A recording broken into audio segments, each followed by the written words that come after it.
de Stelea.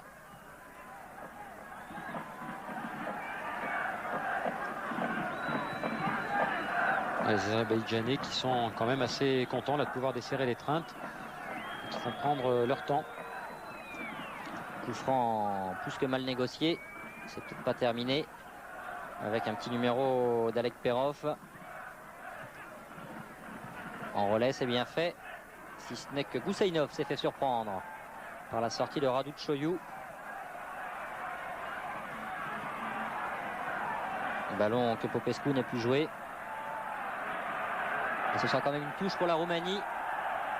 Les Roumains qui pressent. Lakatous. Lakatous qui avait remisé pour Popescu.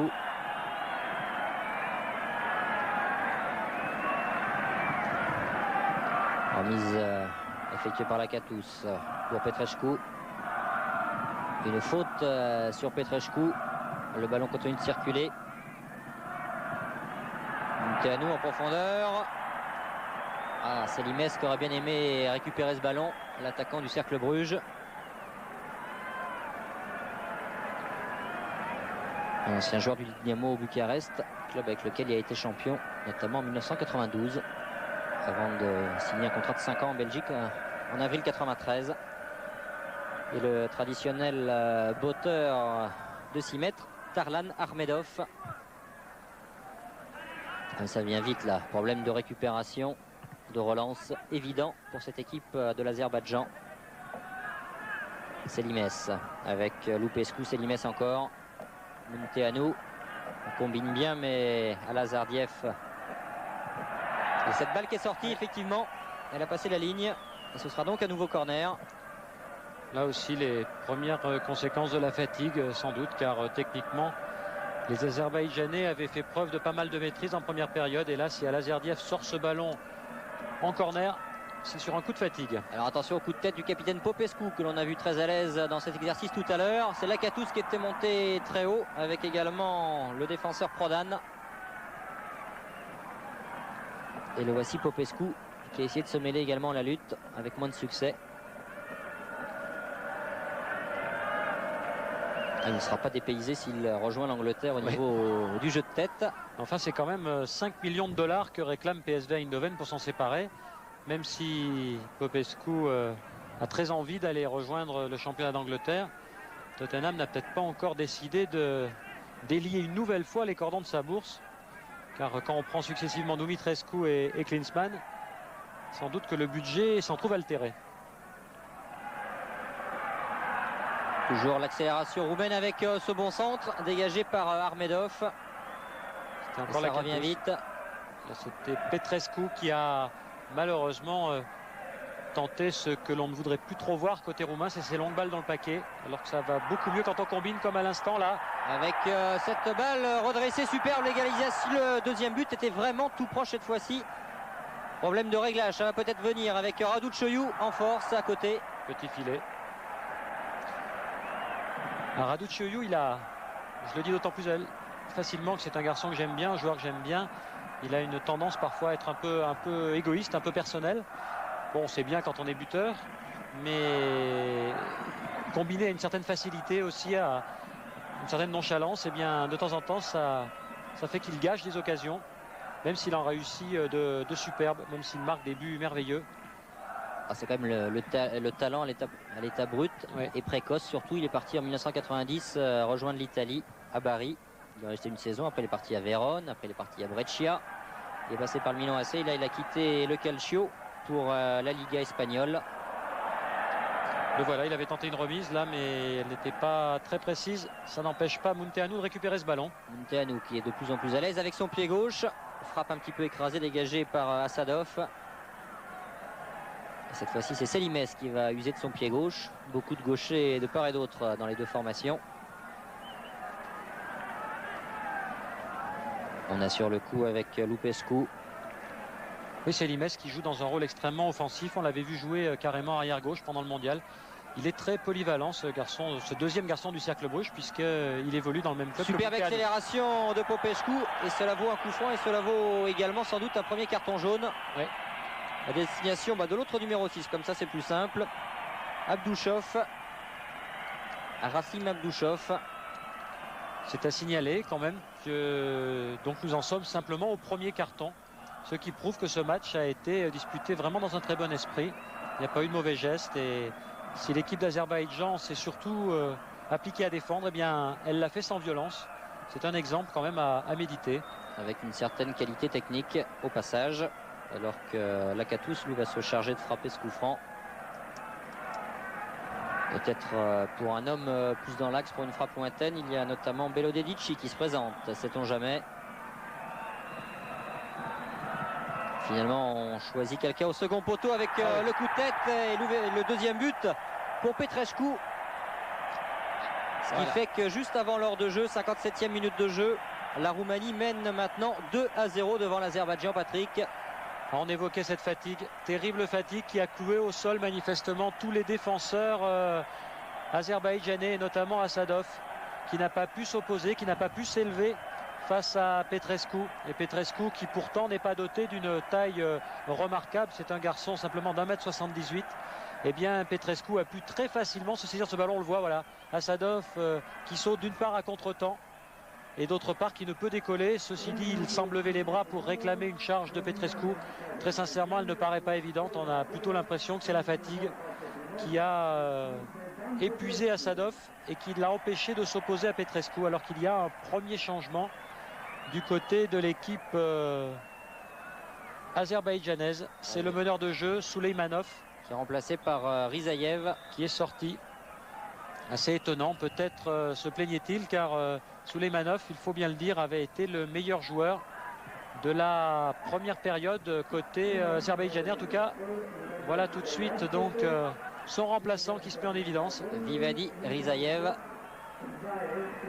Belo Dedici lui récupère tout tranquillement dans l'axe. Mauvaise relance malgré tout. Attention de ne pas se déconcentrer du côté roumain. Et là, le geste aurait été osé. Et irrégulier en plus. Irrégulier en plus. Ça faisait un petit peu trop. C'est Limes qui essaie de relancer avec un tacle par derrière. Voilà le beau jeu. Vous avez bien fait d'en parler, Patrick. Ouais. Et là aussi, c'est la fatigue, Christophe. C'est classique. Les joueurs maintenant sont... Les joueurs azerbaïdjanais, bien sûr, sont dépassés par le rythme que vont leur imposer les Roumains. Et donc, ce ne sont pas des fautes réellement volontaires. Ce sont simplement des retards dans l'action et on ne retient plus le pied. Et là, Assadov, qui tout à l'heure a été dominé par Petrescu de la tête. Passage difficile pour le défenseur de l'Azerbaïdjan. A sans doute n'a pas voulu être dépassé une fois de plus par Dumitrescu en l'occurrence. Et il a commis l'irréparable. En tout cas, voilà donc 2 cartons en quasiment 2 ou 3 minutes pour les Azerbaïdjanais qui n'en avaient pas vu depuis le début de la rencontre. 2 cartons jaunes pour eux et 2 buts pour les jaunes roumains. La situation se dégrade. Se dégrade et se décante pour l'équipe d'Angel Iordanescu qui mène maintenant 2-0 sur sa pelouse. En profondeur, il n'y a personne. Et la Roumanie qui va se rassurer au tout début de ces éliminatoires de ce groupe 1. Si bien sûr le score et cet avantage étaient confirmés dans les minutes qui viennent. Maintenant, l'équipe de France, on savait déjà à quoi s'en tenir. Mais l'enseignement majeur, c'est que cette équipe d'Azerbaïdjan a quand même des qualités intéressantes. Alors on est... Notamment à domicile, reste à savoir où ce sera.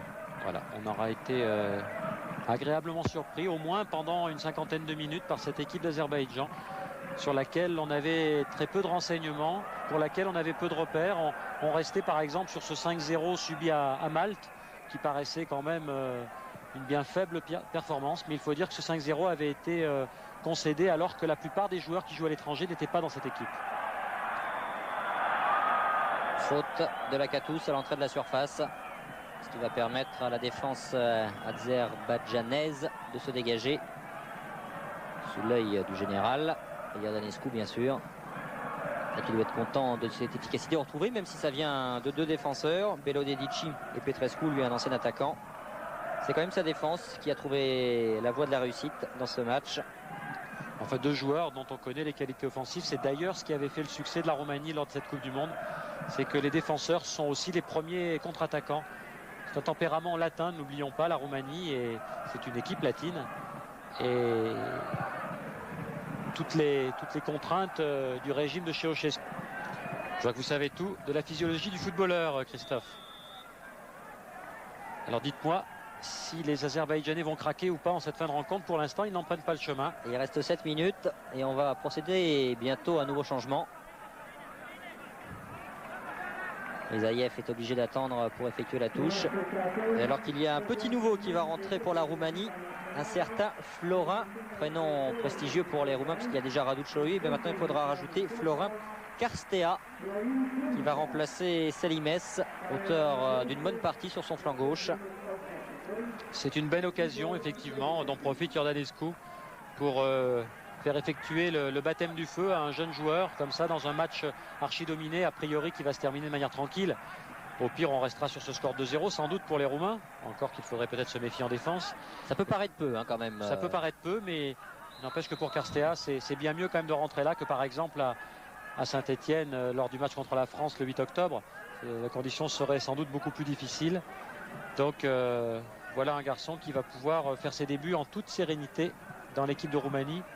Et si ça paraît assez peu, la victoire est là et c'est quand même l'essentiel.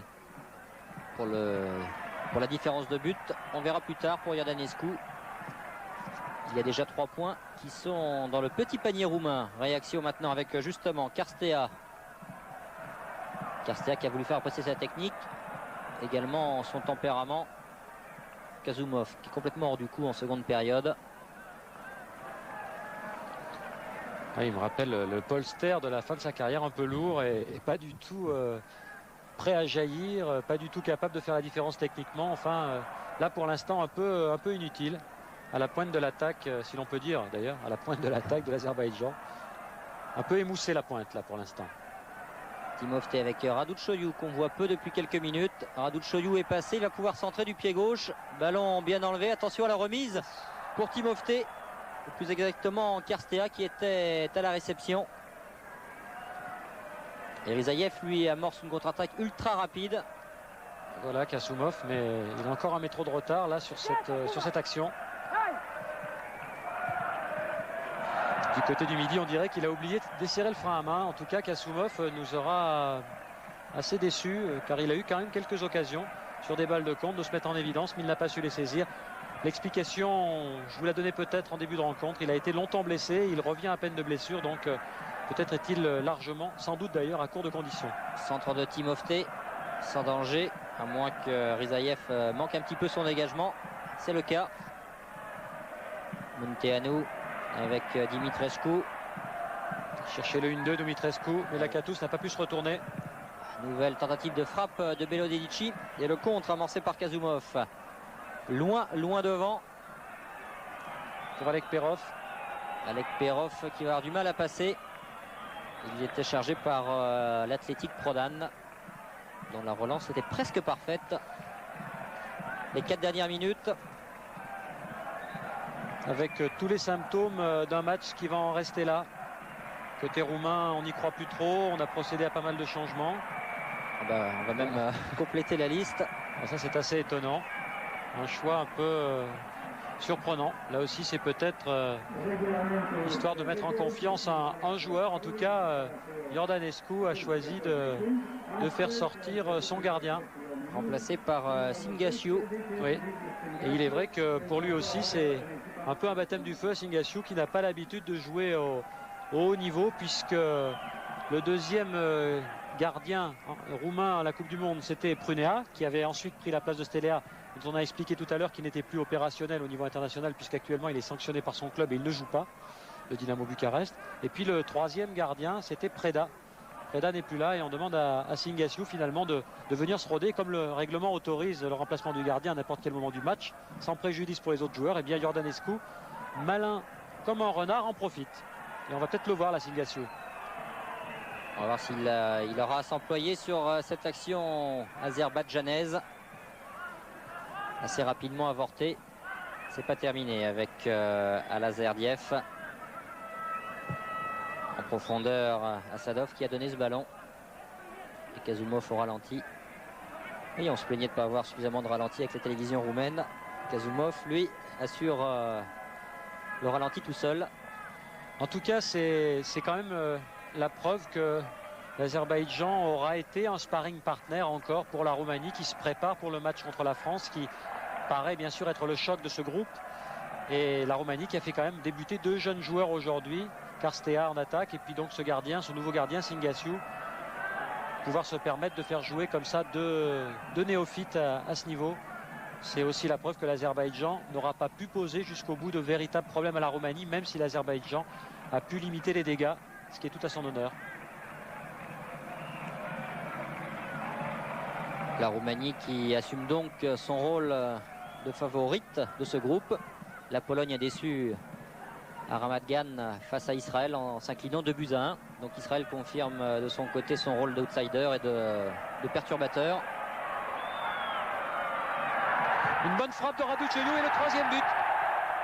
Flora Radouchoyou qui était malheureux, il vient d'ailleurs peut-être de s'expliquer avec son public, oui, qui le sifflait depuis quelques temps. On revoit ce but, Patrick Lafayette. Oui, une action donc emmenée par Dumitrescu. Dumitrescu qui joue avec Radouchoyou et Radouchoyou qui trompe totalement Jitkov, qui paraît vraiment coincé sur ses appuis, qui ne prend aucune décision quand il voit partir cette balle. Peut-être là la première véritable erreur de Jitkov. Et en tout cas donc un but très aisément marqué par Radouchoyou d'une frappe plein axe. On le voit là, libre de tout marquage. Grossière erreur de la défense azerbaïdjanaise et notamment de Drozdov qui ne va pas au marquage sur Radouchoyou qui s'avance, et puis Jitkov qui semble planté sur ses appuis. Peut-être glisse-t-il sur une pelouse qui est petit à petit devenue un peu lourde. En tous les cas, 3-0 maintenant pour la Roumanie. Voilà, le contrat, oui, de différence de but. Oui. Ça devient intéressant. C'est vrai qu'on est loin du 9-0 par exemple que la Roumanie avait réussi en 73 devant la Finlande. Ça reste le record absolu pour les Roumains. Certains au pays du côté de Bucarest espéraient pareille mésaventure pour le visiteur du jour, à savoir l'Azerbaïdjan. Ce sera au moins 3 buts de prix, 3 points de prix, 3 buts marqués, aucun encaissé. Et bonne une première place du groupe donc pour le moment, hein, puisque bien sûr la Roumanie va rejoindre Israël en tête de ce groupe, mais va dépasser Israël à la différence de but. Pour le moral, c'est pas mal d'avoir quand même les principaux rivaux dans le rétroviseur. Il reste à savoir ce qui va se passer à Bratislava entre la Slovaquie et la France. Vous aurez la réponse bien sûr sur notre antenne en fin de soirée, avec pas mal de résumés d'ailleurs. Et très sincèrement Christophe, 3 buts d'écart, que ce soit pour la Slovaquie ou pour la France, ça nous paraît assez improbable, mais ceci dit, tout est possible bien sûr en football. Il aurait même été possible que l'Azerbaïdjan tienne jusqu'à la fin. Ouvre le score même en première mi-temps avec 2 belles occasions. Mais évidemment le physique a fait la différence, et là maintenant plus le talent bien sûr. Maintenant la Roumanie est confortablement installée dans sa victoire. Relance impeccable. C'est vrai qu'il n'y a plus de pressing très haut de la part des Azerbaïdjanais.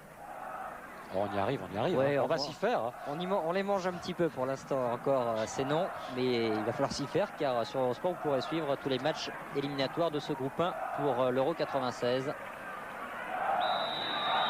Une faute à contre-temps, Belodedici qui n'est pas très content.